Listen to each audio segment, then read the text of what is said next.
ही औरतें थी वहाँ पर। और जब हम वहाँ पहुंचे तो जो एजेंडा उन्होंने हमको दिया था वो पहले दिन ही हमें समझ में आ गया कि ये यहाँ पर हमारे साथ कुछ हमला हो रहा है, क्योंकि पहले दिन से वो किसी भी एजेंडा पे काम नहीं कर रहे थे। पहले दिन उन्होंने हमको बोला कि भी हम आपका जो है पहले दिन साइट सीइंग होगा, उसके बाद आपकी इंटरव्यू होंगे 24 मई को।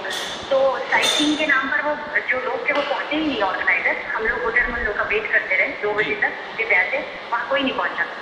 उसके बाद जब हम लोग को लेके पहुंचे तो आप यकीन नहीं करेंगे, बहुत ही छोटा सा रेस्टोरेंट था जिसमें कि आप कहते हुए मुझे थोड़ा खराब लग रहा है, छोटे छोटे टॉयलेट थे जैसे कि किसी रेस्टोरेंट का टॉयलेट होता है, क्योंकि वो एक रेस्टोरेंट ही था वहाँ का। उन लोगों ने कहा कि अब आप इसमें अपने इंटरव्यू के लिए बिजनेस अटायर चेंज कर लीजिए, जिसके बाद आपका इंटरव्यू होगा। तो हम तो सारी लड़कियां बड़े सस्ते में आ गई कि इंटरनेशनल प्लेटफॉर्म पर आप इतने बड़े कॉन्टेस्ट में जा रहे हैं और आपको एक छोटे से टॉयलेट में अगर कपड़े चेंज करने के लिए कहा जाए तो मतलब बहुत परेशानी होती है जी। बड़ी मुश्किल से हम लोगों ने चेंज किया। उसके बाद इंटरव्यू शुरू हुए तो वो तो और भी बड़ा मजाक थे। एक रूम में उन्होंने 6 जजेस को 6 कॉल जजेस को बिठा रखा था कि एक के बाद एक लड़की एक से दूसरे बंदे के पास जाती जा रही थी जी। शीट्स उनकी सारी जो थी वो हैंड रिटन पेपर थे, जैसे आपके रफ पेपर्स होते हैं, और तो पेंसिल से जजेस दिख रहे हैं। वहाँ से वो 24 तारीख का वो सीन खत्म हुआ और नेक्स्ट डे जब हमें रिहर्सल के लिए बुलाया तो आप यकीन नहीं करेंगे जितनी हम लोग यहाँ छोटी स्कूल में स्टेजेस होती हैं उससे भी छोटी स्टेज थी, बहुत खराब थी। मुश्किल से 50-60 लोगों के बैठने की सीटिंग थी वहाँ पर।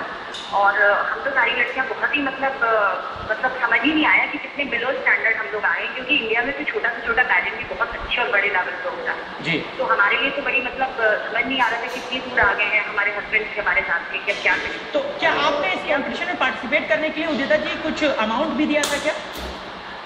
पहले जब इन लोगों ने शुरुआत की तो सिर्फ $50 की एप्लीकेशन फीस मांगी, लेकिन आप यकीन मानिए मेरे पास सारी ईमेल्स इनकी है।